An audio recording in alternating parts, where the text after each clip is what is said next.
name is Jonathan Peugeot. Welcome to the Symbolic World.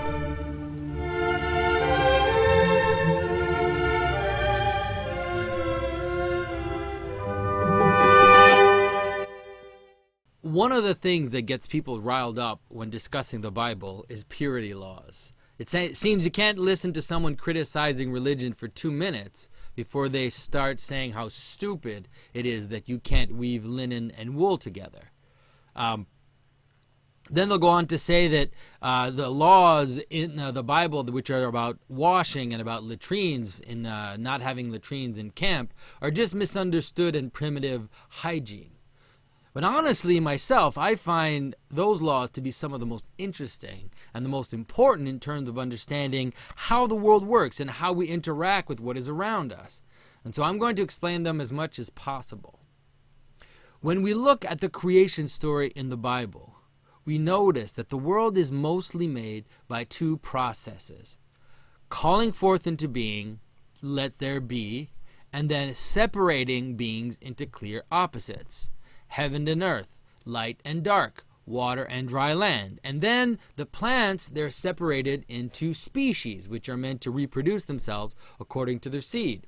And then animals are separated into categories: fish, birds, land animals, etc., etc. So it's both separation, demarcating the difference between things, and it's also a form of unifying, giving clear identity. So each separated thing has a heart, it has a seed, a principle, something which unifies it as a phenomenon. Now, you'll notice that this process of creation is a cosmic version of how we engage with the world. Just as God in Genesis, by speaking, separated the chaos and potential of the primordial world into demarcated categories, so too we engage the indefinite potential of phenomena, and we both separate, and unify. So this pen, let's say, this pen stands out, is separated from the field of phenomena surrounded it. But it's also held together as a pen, which is not a self-evident thing, because the pen itself contains an indefinite amount of complexity. It has a series of constituents, and each of these characteristics contain a near infinite number of micro variations within it. So it goes. But our mind, our experience, holds the category of the pen together as a discrete unity. At the same time, it separates it from the rest of the world, separating and bringing together. So we could call this the right hand and the left hand of Christ. It's the Logos as the good shepherd, who both holds the flock together, but also chases away the wolves. Okay, so that's what the Logos does all the time. And I've talked about this before, so I'm also going to link to some of those talks in the description. So what does this have to do with purity laws? First off, it's important to notice that we play a part as mediators of meaning in holding the realm of being together, let's say. We must constantly preserve the consistency of things if we want the world to remain coherent. And often that's for our own sake. So for our own sake, that's why we don't eat feces, right? And yes, that is a question of hygiene. But this process of keeping things integral and separated is also why we don't want to drop our telephone in the bathtub, or why we don't want to drop some ketchup on a nice white shirt. And those are not about hygiene. We reproduce this action of Logos when we shut our doors, lock our doors at night, when we build dikes, when we wash our hands. And that's why we have men and women's bathrooms, at least for now. And the bathroom question is important because the bathroom is related to purity itself. It's a place where you don't want confusion between what is eliminated and what is retained. And so the bathroom is inherently the experiential anchor, let's say, the ground level of the importance of keeping things clearly distinct. But there are a million examples of how we deliberately keep things separate in order to avoid them becoming confused. So instead of seeing purity laws as a form of hygiene, it's best to see it the other way around. Hygiene is a limited form of a greater process of keeping things separate, preserving the integrity of categories.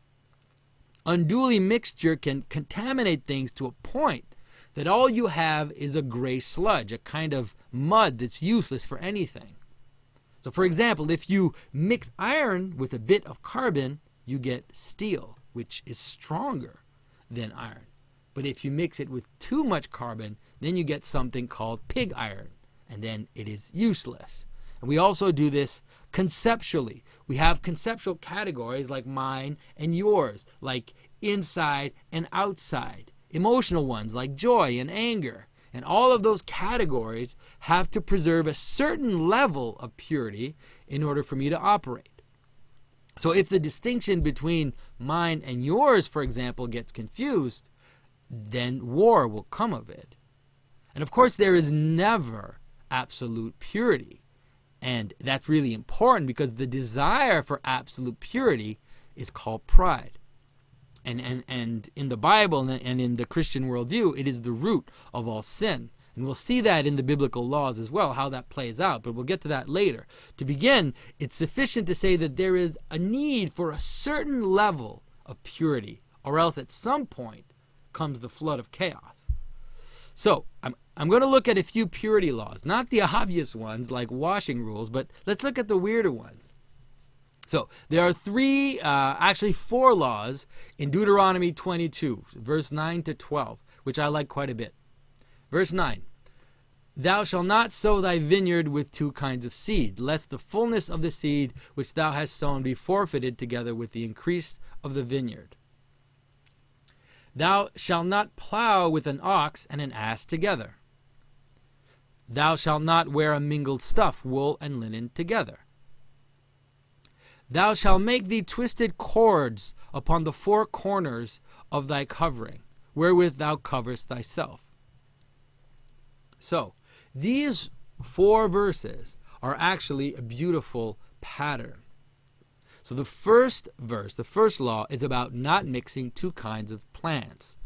The second is about not mixing two kinds of animals together. And the third one joins the two first ones together and is about not mixing plants and animals together for clothing. So now the pattern moves also in a repetition of the order of the creation of life in Genesis, in the first chapter of Genesis, with first the creation of plants, then of animals, and then the question of how all of that relates to human beings. And the final verse, the one about twisted cords, has to do with the Sabbath, the seventh day of creation, the day when God rested at the end of creation.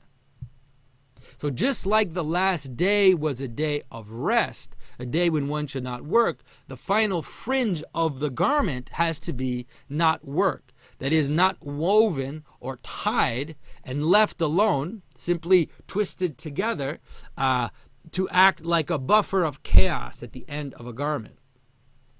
And this is echoed by the fact that the preceding laws insist on the separation of things are also about work. So planting seeds, laboring the field, and weaving clothing.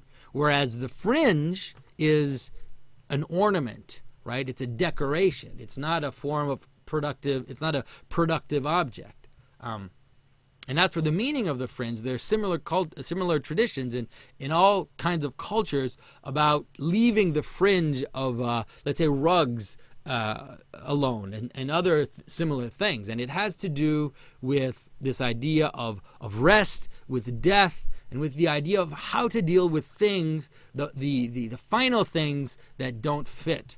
I spoke a lot about this in my video on Shrek, so you can check it out if you want to know more about that. Now, although it does not say this explicitly in the text, in Jewish tradition, this fringe is called tzitzit. I might not be pronouncing that right. And it has sometimes in the past, it has been made exactly out of a mix of linen and wool. the very mix of linen and wool that is forbidden a few verses earlier. So what does that mean? The fringe is the margin, right? Those of you who have listened to my talks will have heard me discuss this quite a bit. It's the edge. It's equivalent to the flood. So the fringe of the vestment represents the buffer of chaos in between categories and the chaos which surrounds the field of being.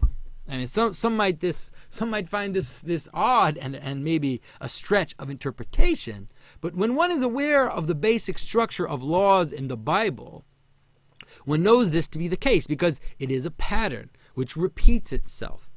So, for example, we find many places where the edge of a space or the end of a cycle is marked with a form of rest. We saw it, the week. There's also the Jubilee. There's also leaving the seventh year of laboring of fields for the field to be left alone. This idea that at the end of something you have to leave things unfinished. But it's also, in that place, is also a place of mixture. So for example, if we compare the fringes on the four corners of the vestments, the Israelites were supposed to leave the corners of their fields unharvested, and so unfinished.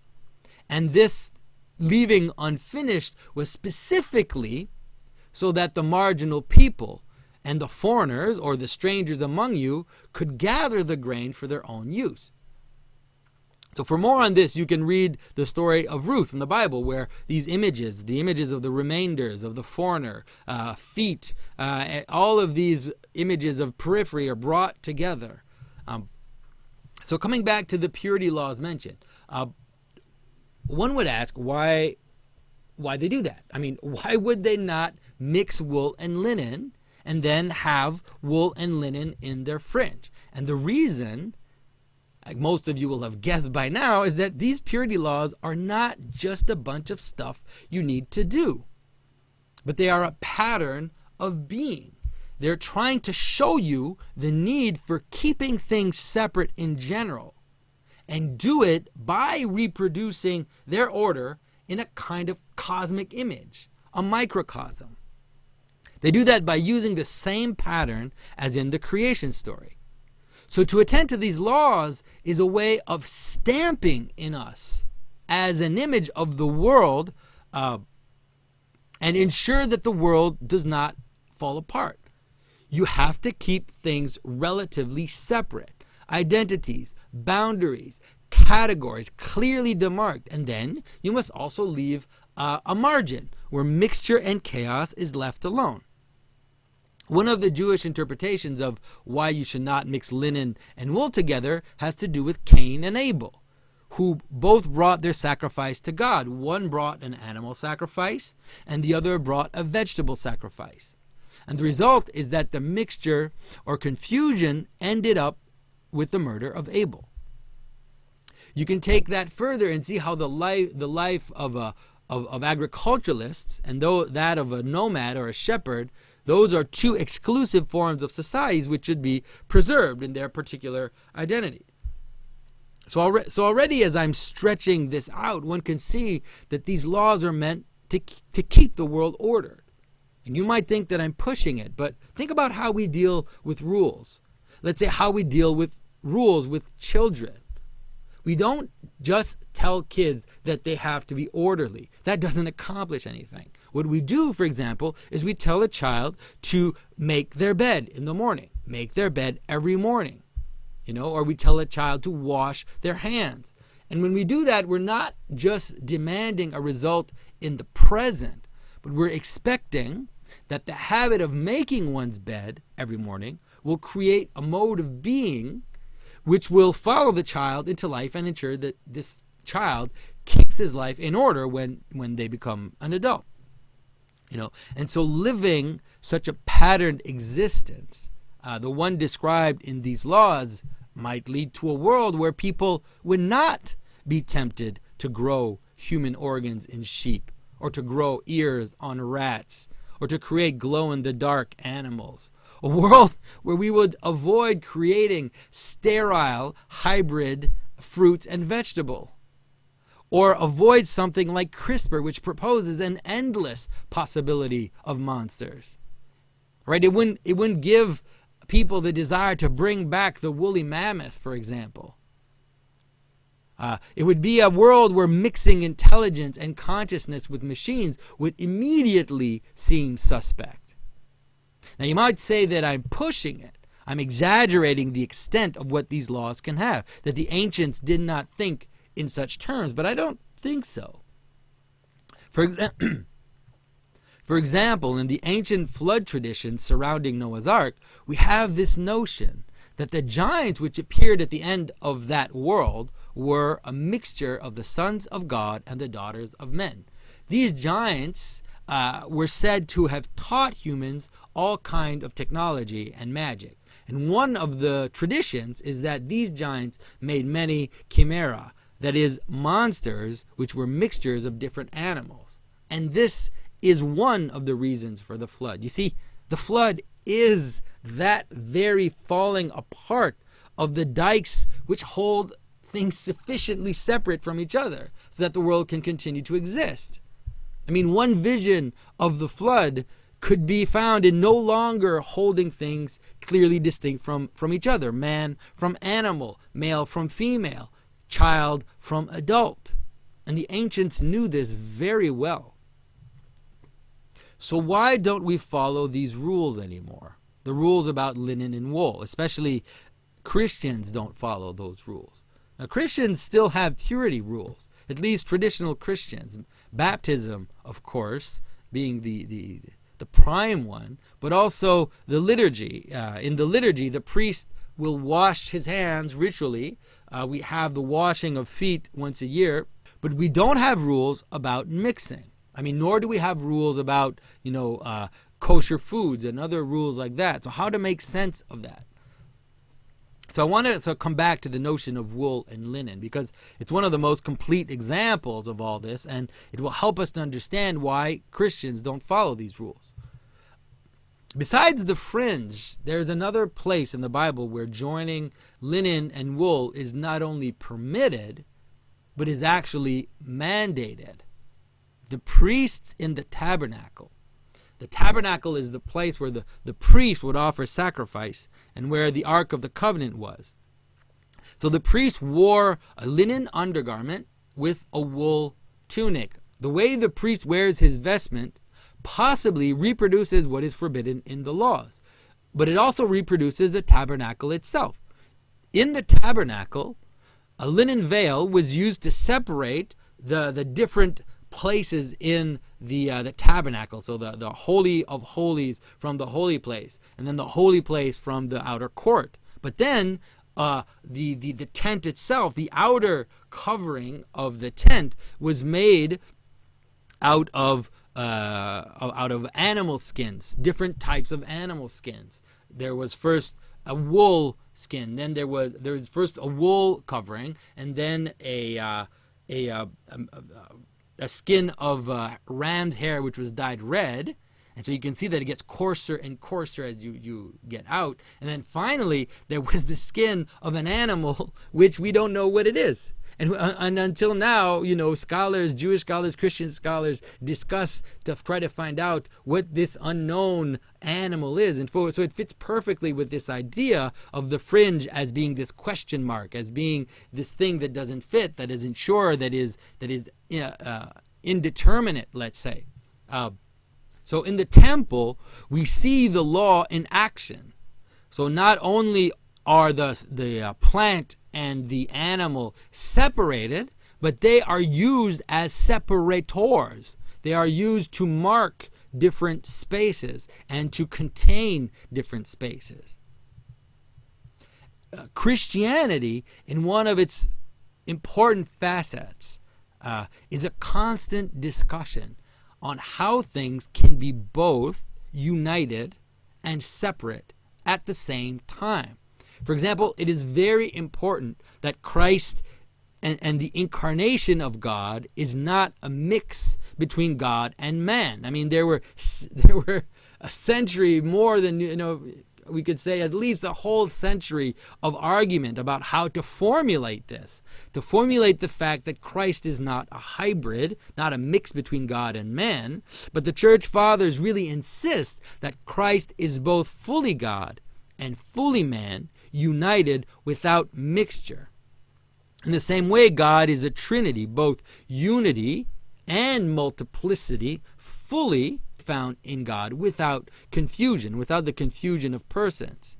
I mean, these might seem like contradictory, meaningless statements at first reading, but they're extremely important in the vision of Christianity, of how unity and multiplicity how they can coexist, and how, and therefore how the highest non-duality of being can be expressed, and the multiple and dual can be expressed as well within the grand vision of the infinite. And it's really important in how Christianity can be universal and can join itself to all cultures, all the while preserving the possibility of this multiplicity in unity, not dissolving all peoples and identities into this uniform sludge. And so the symbolism of Christ will show how it is, since the Logos is the origin of the world, how it is that he transcends the problem of keeping things only separate from each other. Some of the symbolism of this is around Christ's tunic, which in the Bible is described as being a tunic without seams. That means that isn't different pieces of material sewn together, but is rather one woven piece completely. So that's really important, this idea of this unity. And they say that this tunic without seams was never torn apart. And in some of the earlier Christian symbolism, we see this is used, for example, the cloth. There's a cloth that is used to cover the host during communion, to cover the chalice in the Eucharistic ritual. And in some early traditions of Christianity, this was meant to represent both the pall of Christ, and so the cloth which surrounded him as a body, the cloth that surrounds a dead body, but it was also at the same time his tunic without seams, and that cloth was made specifically out of wool and linen together. Another way to show this transcendence is in the very old tradition of showing an ox and an ass in the place where Christ was born. And this is interpreted in the Church Fathers as being a joining of the Jew and the Gentiles, the joining of the inner people with the foreigners. And this obviously refers to those laws in the Bible we mentioned earlier, which forbids yoking an ox and an ass together. So for those who want to know more about this, I've linked to some articles that I've written on the subject in the description. But in the meantime, it goes to show that many aspects of religion, which can seem so strange and superstitious at the outset, are actually a desire of formulating, and not just formulating in an abstract way, but participating fully in how the world exists, and also reflecting our capacity to affect how the world exists. So I hope this was useful. I'll see you soon. If you enjoyed this content and our exploration of symbolism, get involved. I love to read your comments in the comments section below. Please go ahead and share this on social media to all your friends, and also please consider supporting us financially on Patreon. You'll find the link to the Patreon page in the description below.